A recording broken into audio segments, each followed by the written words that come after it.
내 이름은 이주인식이요. 사회의 어둠 속에 둥지를 들고 사는 범죄자들을 처리하는 것. 그게 내 일이다. 세상에는 법의 심판을 교묘히 피해가려는 괘씸한 인간들이 존재한다. 그래, 쓰레기 하나 처리 부탁하지. 또 해버려서 말이야. 선생님도 참 기억이 좋으시네요. 하지만 인간은 자신이 저지른 죄로부터 도망칠 수 없다. 쓰레기 처리 중입니다. 내 다리야! 루커, 쓰레기 배출 일자는 모르다. 일단 저건 저대로 방치해놔.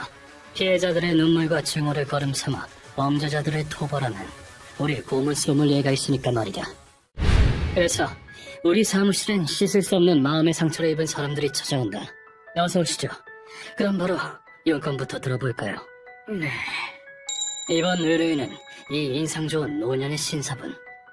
하지만 나는 그의 눈 깊은 곳에 숨겨진 펄펄 끓는 증오를 보았다.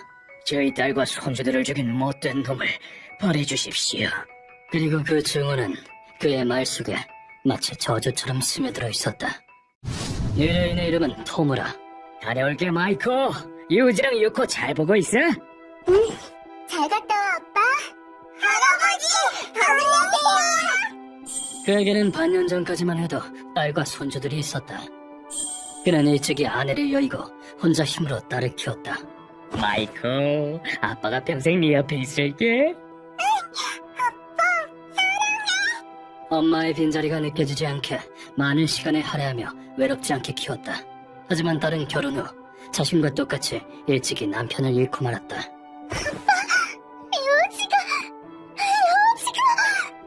이게 무슨... 그게 얼마나 괴로운 일인지 알기에 그는 딸과 손주들을 평생 지켜주겠다고 다짐했다. 그 후엔 의뢰인이 딸과 손주들을 돌보기 시작했다. 할아버지, 내 거야. 내 거야. 할아버진 평생 우리 유지랑 유코 옆에 있을 거야. 그 시간은 둘도 없이 소중했고 서서히 마음속 상처도 아물어갔다.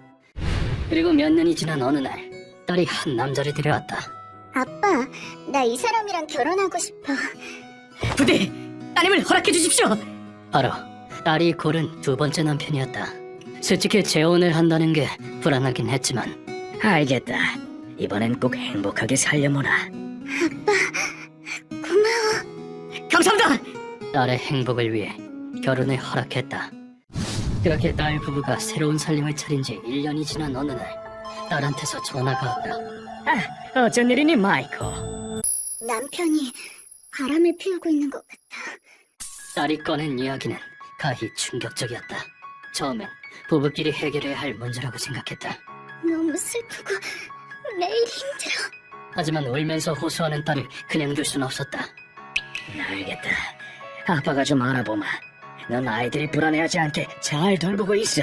그리고 그날 바로 탐정인 옛 친구에게 뒷조사를 의뢰했다.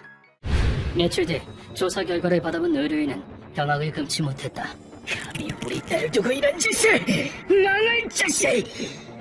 인간은 누구나 실수를 한다지만 그는 결혼 전부터 이미 다른 여자와 바람을 피우고 있었던 것이다. 그러나 그 직후 믿을 수 없는 소식까지 듣게 된다. 뭐라고요? 우리 딸이랑 손주들을... 갑작스레 경찰서에서 딸과 손자, 손녀가 전부 죽었다는 연락이 온 것이다. 경찰 말로는 딸과 손주들은 근처 마트에 장을 보러 갔다가 유지, 유코, 이제 집에 가자. 오늘 저녁 한박 스테이크 맞지? 딸기도 있어. 집에 가려고 차에 시동을 건 순간 타고 있던 차가 갑자기 폭발을 했다는 것이다. 누가 112! 아니 119가 신고 좀 해줘요! 딸과 손주들은 그 자리에서 사망했다. 영안실에서 마주한 딸 가족은 검게 타버려서 얼굴을 알아보기조차 힘든 상태였다. 대체 왜 이런 일이 일어날 거야? 죄송합니다. 의뢰인은 하얀 천으로 덮인 그들의 시체를 끌어안고 통곡했다. 폭발의 원인은 누군가가 연료 탱크에 설치한 발화장치 때문이었다. 계획적인 살인인 것 같습니다. 뭐라고? 누가 내 보물들을 가시경으로 만들었단 말이야? 진정하십시오. 그 말을 듣고 의뢰인의 슬픔은 증오로 바뀌었다. 딸과 손주들을 떠나보낸 뒤 의뢰인은 독자적으로 사건 조사를 시작했다. 경찰도 조사하고 있다며 일반인이 괜히 끼어들면 안 좋을 텐데. 기다리고만 있을 수는 없어. 돈은 얼마든지 줄게. 부탁한다. 모든 걸 잃은 의뢰인은 범인을 향한 증오로 하루하루를 살아갔다. 오랜 친구인 그 탐정은 꽤 위험한 모험까지 해주었다고 한다. 토무라, 놀라지 말고 들어. 범인은 네 사위야.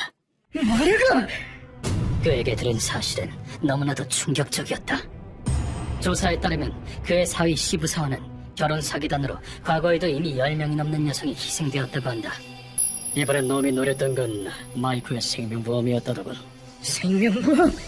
난 그런 거 들은 적 없는데. 전 남편이 떠났을 때 계약했던 모양이야. 아마 아이들을 위해서였겠지. 근데 그 의미들까지. 그 말을 들은 의뢰인은 눈물을 참을 수 없었다. 놈은 그 돈을 전부 받으려고 네 딸이랑 상속자인 손주들까지 전부 죽인 거야. 무슨 그런 빌어먹을 새끼가! 친구에게 사위의 악행을 낱낱이 들은 의뢰인은 자료를 들고 그의 집으로 향했다. 숨을 헐떡이며 달려갔는데 현관에 시부사가 나와 있었다. 이걸로 보험 관련 절차는 다 끝났다. 이제 기다리기만 하면. 시부사와 이 망할 자식! 의뢰인은 분노를 참지 못하고 그를 덮쳤다. 하지만 아무리 화가 났다고 해도 나이가 있으니 힘의 차이도 명백했다. 뭐야 이거 새끼야! 너도 확 죽여줄까? 뒤쫓아온 친구가 그를 말리지 않았다면 의뢰인은 죽었을지도 모른다. 그만해! 경찰에 신고한다! 해보든가! 그래봤자 저 할배가 잡혀갈걸? 그는 자신의 무력함이 원망스러웠다. 의뢰인은 아픈 몸을 이끌고 경찰서로 달려갔다. 범인으로 신고하실 거면 사진이나 지문 같은 증거가 있어야. 아니 그 자식이 저도 죽이겠다고 했다니까요! 하지만 증거가 없다는 이유로 신고조차 할 수 없었다. 내 정보는 뒷세계에서 익명으로 얻은 증언이야. 그래서 증거 능력이 없어. 그렇다면 우리 딸이랑 손주들을 위해서 내가 죽는 한이 있어도 놈을 직접 죽여야겠어. 의뢰인의 원한은 위험한 경지에 다다랐다. 그런 그에게 친구는 한 가지 방법을 제시했다. 사실 뒷세계엔 복수를 대신해주는 사람도 있어. 그럼 그 사람한테 맡기면 이 원한을 풀어준다는 건가? 그래, 범죄자 입장에선 귀신보다 더 무서운 존재라고 하더군. 이렇게 해서 그가 내 사무실까지 오게 된 것이다. 사정은 이해했다. 하지만 아직 물어봐야 할 것이 남았다. 아무리 범죄자라도 사적인 복수는 위법입니다. 당신은 평생 살인자라는 죄를 갖고 살게 될 거고요. 그럴 각오가 되어 있냐는 물음에 의뢰인은 이렇게 대답했다. 혜준 씨, 제 나이가 60입니다. 이제 아무것도 없어요. 소중한 것도 전부 잃었고요. 딸이랑 손주들의 복수만 할 수 있다면 지옥에도 웃으면서 갈 겁니다. 그의 눈 깊은 곳에서 말로 할 수 없을 정도로 큰 슬픔이 비쳤다. 모든 얘기를 마친 뒤 그는 내게 무릎을 꿇고 머리를 숙였다. 전 재산을 들고 왔습니다. 제발 부탁드립니다. 그 악마 같은 놈한테 벌을 내려주십시오. 토무라 씨. 그리고는 통장과 도장을 내밀었다. 그 순간 그의 얼굴이 무섭게 변했다. 내 딸이랑 손주들한테 왜 그런 거야? 왜 그 애들이 산채로 다 죽어야 했냐고. 나는 그 애들을 보내게 삶의 낙이었어. 그딴 쓰레기 욕망 때문에 죽어도 되는 애들이 아니라고. 그의 통곡에는 갈 곳 잃은 애정과 가슴을 애는 듯한 슬픔, 또 범인을 향한 증오가 담겨져 있었다. 물론 이 간절한 외침에 대한 답은 이미 정해져 있다. 알겠습니다. 당신의 원한 제가 풀어드리죠. 부대 잘 부탁드립니다. 억울하게 사랑하는 사람을 잃은 자에게 손을 내밀지 않는다면 고문 소믈리에가 아니지. 추악한 사리사욕을 위해 여자를 속이고 죄 없는 아이들까지 죽인 짐승. 현하게 죽을 생각은 마라. 그 썩어 빠진 피를 마지막 한 방울까지 전부 짜내주마. 피해자의 아픔과 유족의 슬픔을 몇 억 배로 되돌려주겠어. 그 후 나는 정보상을 만났다. 시부사와 타츠로 알고 있어. 제법 유명한 사기꾼이지. 역시나. 그래서 놈은 지금 어디 있지? 여자랑 같이 NC 온천 마을이 있어. 놈은 일을 한 건 끝내면 늘 거기로 가거든. 마이크 씨가 남기고 간 돈으로 사치를 부리다니 참으로 구역질이 나는군. 그리고 마이크 씨의 생명보험에 대해 알려준 건 놈의 여친이라고 한다. 코이키 미요코, 시부사와 같은 사기꾼한테 돈벌이 수단에 대해 알려주는 쓰레기야. 그래, 심판해야 할 범죄자가 늘었군. 그런 역할을 했다면 놈도 똑같은 범죄자다. 그냥 둘 수 없지. 우린 바로 놈들이 있는 온천 마을로 갔다. 호화로운 호텔이구나, 루카와. 무슨 돈으로 왔을지 생각하니까 역시 죽어 마땅한 놈들이네요. 그렇지. 그런 시금지들한테 어울리는 곳은 어두운 고문실이니까. 다행히 이 호텔은 옛날부터 우리 집안과 연이 있는 곳이다. 그런 일이라면 도와드리겠습니다. 저희 호텔의 부미에도 관련된 문제니까요. 고맙군. 손실은 보전하지. 그래서인지 집에 있는 내 사정을 이해해 주었다. 그는 헤어지기 전에 한 가지 충고를 해주었다. 이 주인님, 조심하십시오. 그 손님, 웬 심상치 않은 남자를 데려왔거든요. 그렇군. 고맙다. 조심할게. 자식들, 갈취한 돈으로 보디가드도 붙인 모양이다. 놈의 방은 꼭대기층에 있는 로열 스위트룸이었다. 지배인한테서 마스터키를 받아왔다. 이렇게 당당하게 들어가면 놈들도 놀라겠네요. 나는 마스터키를 써서 망설임 없이 놈들의 방 안으로 돌진했다. 방으로 들어가니 시부사와와 여자가 소파에서 껴안고 있는 모습이 보였다. 방이 엄청 넓네요. 환하게 쓰리. 뭐야 넌! 나 저 사람 알아! 고문 소믈리에야! 나를 알고 있다면 말이 좀 통하겠군. 그래서 바로 놈들을 데려가려고 했는데 지배인이 준 정보대로 방해꾼이 나타났다. 어이 형씨, 이 사람들은 못 데려가. 넌 고문 소믈리에인가? 좋은 사냥감이군. 그들을 보호하기 위해 나선 남자는 꽤나 낯이 익은 사람이었다. 본다 시게키, 전 자위대원으로 전투훈련의 교관으로도 있었던 인물이다. 왜 그래 야쿠자, 무트파라더니 이름뿐이었어. 놈은 몸에 익힌 살인기술을 쓰기 위해 뒷세계로 들어와 기승을 부리고 있다고 들었다. 고용했다는 보디가드가 설마 이 녀석이었을 줄이야. 왜 그 기술들을 익혔는지 잊었나? 뭐 됐어, 내가 상대해주지. 전장이 얼마나 무서운 곳인지 알려주마. 전장에선 칼이랑 총을 동시에 쓰나 본다. 과연 어느 정도려나. 그러자 놈이 짐승처럼 달려들었다. 이 방은 단음이 철저하거든. 마음껏 싸워보자가. 이 호텔 비품은 전부 최고급이야. 니놈이 가진 돈으론 다 변상 못해. 연속 찌르기 공격, 움직임에 막힘이 없다. 칼에 맨손으로 대치하는 상황이라 피하기 위해 거리를 뒀더니 어딜 도망가. 죽어라. 그 순간 왼손에 들린 총구에서 총탄이 튀어나왔다. 멀든 가깝든 놈에겐 빈틈이 없다. 아마 놈은 내가 근접전을 노릴 거라고 생각하겠지. 하지만 나는 굳이 총을 쓸 수 있게 거리를 벌렸다. 멍청한 놈, 그거리에선 너한테 승산이 없어. 예상대로 녀석은 승리를 확신하고 내게 총구를 겨눴다. 바로 그때 빈틈 발견! 홈런입니다. 루카와의 풀스윙이 혼다의 머리에 가격했다.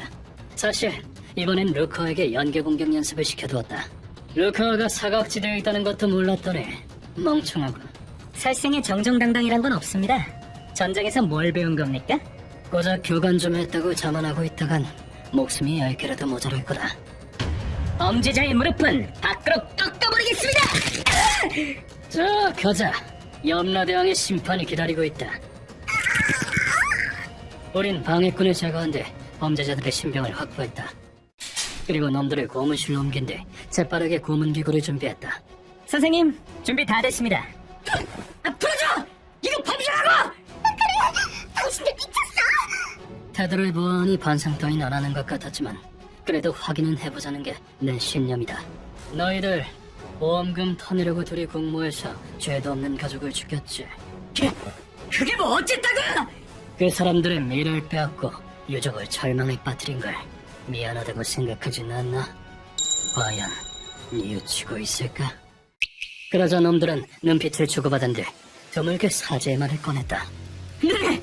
저희가 잘못했습니다! 진심으로 반성하고 있습니다! 맞아요.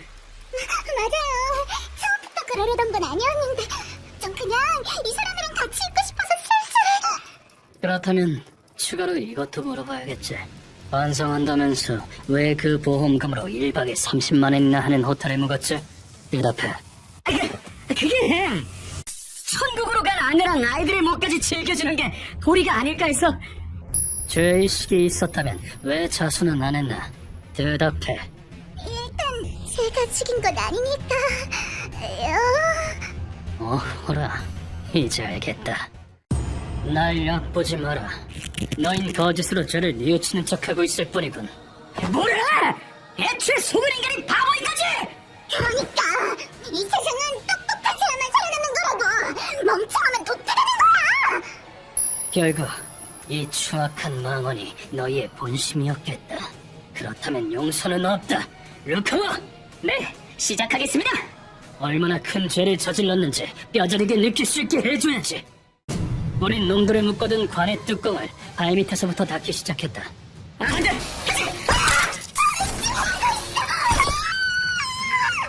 못이 박히면 아플 겁니다. 아직 3분의 1밖에 안 했어요. 묵직한 감각이 느껴짐과 동시에 놈들은 양발에 못이 박혀 비명을 질러댔다. 이것은 중세의 고문기구 아이언 메이든으로 한 주장에 따르면 헝가리의 어느 백작 부인에 의해 만들어졌다고 하는데, 실컷 고통스러워해라. 그리고 그 피를 나한테 바쳐. 그녀는 자신의 미모를 위해 순결한 소녀의 피를 짜낼 수단으로 이 기구를 썼다고 전해진다. 나는 좀 개조해서 뚜껑을 다리, 몸, 머리 세 등분으로 나누었다. 어떠냐? 뜨거운 못에 찔려서 구워지는 기분은. 목 부분에 전기를 통하게 해 못이 고온으로 달궈지게 만드는 데도 성공했다. 몸체 뚜껑까지 닫고 얼마간 있었더니 놈들이 살려달라고 애원하기 시작한다. 죄송합니다! 잘도 있어요. 살려주세요. 아무리 너라도 괴물은 아니니 동아줄 하나쯤은 내려줘야겠지. 보험금은 어딨지? 자, 네 폰이다. 인터넷 은행에 넣어놨습니다. 지금 이 계좌로 전했다 보내면 용서해주마. 난 둘 중 한 놈만이다. 제가 살겠습니다. 이 여자는 죽일 수도 돼요. 뭐야 미친놈아. 입금했습니다. 이제 살려주실 거죠? 살려주겠냐? 등신아. 놈들의 논리를 그대로 되돌려 주었다. 속은 놈이 바보지. 멍청한 놈은 죽어뒀어. 멍청하면 도태된다고 했죠? 그 말대로 됐네요. 마지막 뚜껑을 덮고 1시간 뒤 멍청이들은 보기 좋게 도태되었다. 이렇게 이번 의뢰가 끝났다. 이 소식에 그가 살아갈 힘을 가지는데 일조하면 좋겠군. 놈들에게 받은 돈은 의뢰인에게 전해주었다. 의뢰인은 모든 걸 잃었다고 했지만 사람만이 있다면 분명 새로운 길이 열릴 테니까.